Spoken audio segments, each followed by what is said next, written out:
Gurdwara management committee वालों uniform civil code उत्ते एक चर्चा वास्ते बैठक बुलाई गई।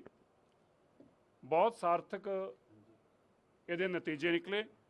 देश के 13 सूबों तो और अलग अलग संस्थावां, रिटायर्ड हाई कोर्ट के जजिस, रिटायर्ड गवर्नमेंट ऑफ इंडिया के secretaries, army man for retired army personnels, retired professors, principals, बहुत सारे बुद्धिजीवियों ने अज बैठ के इस पर चर्चा की।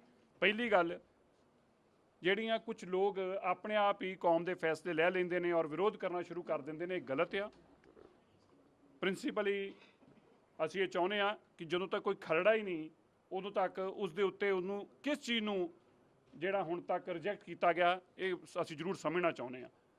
जदों ये चीज़ सामने ही नहीं कि रिजैक्ट किस चीज़ नूं करना है, असीं सिविल सोसाइटी के लोग हाँ। एक सिविल सोसाइटी के अंदर रिफॉर्म्स के तौर पर यूनीफॉर्म सिविल कोड जिहड़ा है वो सारिਆਂ ਨੂੰ बराबर अधिकार देने की गल करता है। साडे धर्म के किते आड़े नहीं आना चाहिए, ये साडी चिंता है। साडे कस्टम्स के किते आड़े नहीं आना चाहिए, भी साडी चिंता है।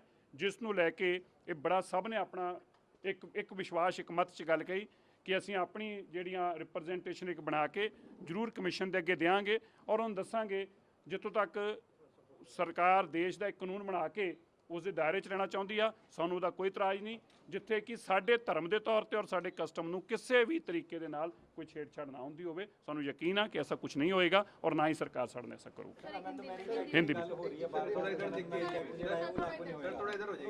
आनंद मैरिज एक्ट मैं पहला देश नूं क्लैरीफाई करना चाहना है।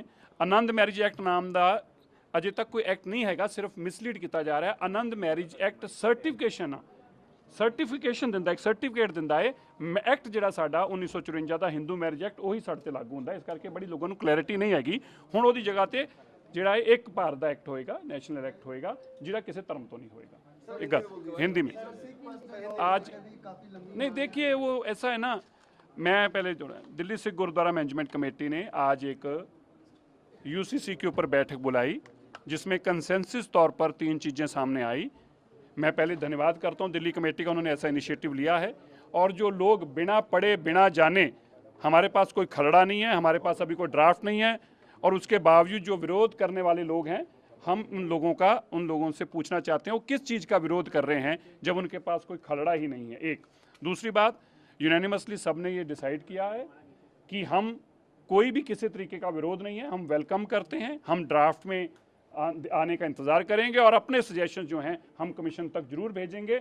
और हमारे धर्म के आड़े में कोई हम सिविल सोसाइटी के लोग हैं और सिविल सोसाइटी जो है वो इन्वॉल्व करती है चीज़ों को और हम भी उसको वेलकम करते हैं। हाँ, हमारे धर्म के आड़े में, हमारे धर्म के आड़ में कोई भी कानून नहीं आना चाहिए, ये हमारे कस्टम्स में नहीं आना चाहिए। इस बात की हम अपना रिटर्न में जो है वो एक कमेटी पहले बनाई जाएगी दिल्ली सिख गुरुद्वारा मैनेजमेंट कमेटी की तरफ से, और जो उनके सुझाव होंगे वो हम अपने कमीशन तक पहुंचाएंगे। हम लोग यहाँ पे बिना किसी पॉलिटिकल पार्टी के एफिलिएशन के बैठे हैं। मैं भी यहाँ पे एज आ दिल्ली सिख गुरुद्वारा मैनेजमेंट कमेटी का फॉर्मर प्रेसिडेंट आया हूँ।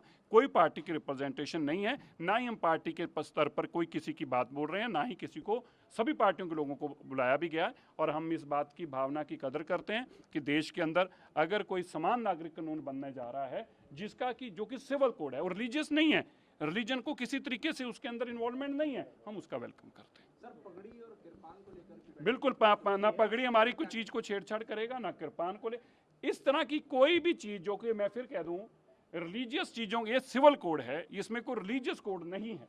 इसलिए बार बार ये जो मिसलीड करने की बात की जाती है और फिर कम्युनिटी की तरफ से किसी का बयान ले लिया जाता है, ये गलत है। हमारी कम्युनिटी ने किसी को ऐसे ऑथराइज नहीं किया। आज भी 13 स्टेटों की रिप्रेजेंटेटिव यहाँ थी। आने वाले टाइम में दिल्ली कमेटी और बड़े ऐसे प्रोग्राम करें, मैं उनको जरूर कहूँगा, ताकि सारी कम्युनिटी के व्यूज़ लिए जाएं और बिना पॉलिटिकल पार्टी के ऐसे व्यूज़ को शेयर किया जाए, पॉलिटिकल पार्टी के तौर पर किसी व्यूज़ को ना शेयर किया जाए। यह भी आज हमारे यहाँ इस कमेटी ने फैसला लिया है। इसलिए ये जो बातें कही जाती हैं, एक हमारी श्री साहब बिल्कुल इंटैक्ट है, आर्टिकल 25 के तहत हमारा अधिकार है, उस समय कोई सरकार हमसे ना छेड़छाड़ करने की बात कभी किसी ने कही है, ना कर सकती है, ना करेगी। रिलीजियस इश्यूज हैं, उनके साथ किसी भी सरकार का कोई भी नहीं है, लेकिन ये जानबूझकर केवल विरोध करने के लिए कुछ संस्थाएं जिनका आज टकराव है सरकार के साथ या पॉलिटिकल टकराव है, मैं समझता हूँ, मैं उनसे भी अपील करता हूँ उनको भी इस तरह की बातें नहीं कहनी चाहिए। सभी को ऑन बोर्ड पहले कम्युनिटी के लोगों को लेना चाहिए, फिर कोई बयानबाजी देनी चाहिए। ये गलत है जो इंडिविजुअल तौर पर अपने पॉलिटिकल एम्बिशंस को लेके जो पॉलिटिकल पार्टीज और पॉलिटिकल पार्टीज की चुनी हुई कमेटीज बयान दे रही हैं, हम उनको स्ट्रांगली अपोज करते हैं। Thank you.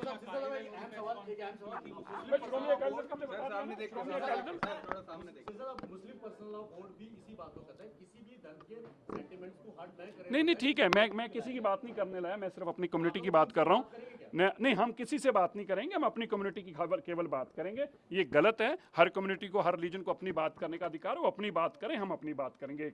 दूसरा, जो श्रोमणी अकाली दल ने स्टेटमेंट दी है, मुझे ऑफिशियली उनकी स्टेटमेंट नहीं पता, पर श्रोमणी गुरुद्वारा प्रबंधक कमेटी की स्टेटमेंट मैंने जरूर सुनी। मैं बड़ा चकित हूँ, बड़ा हैरान हूँ, इतनी बड़ी संस्था ने ये कहा कि हम रिजेक्ट करते हैं। पर मैं उनसे सवाल पूछता हूँ कि आप किस चीज़ को रिजेक्ट कर रहे हैं?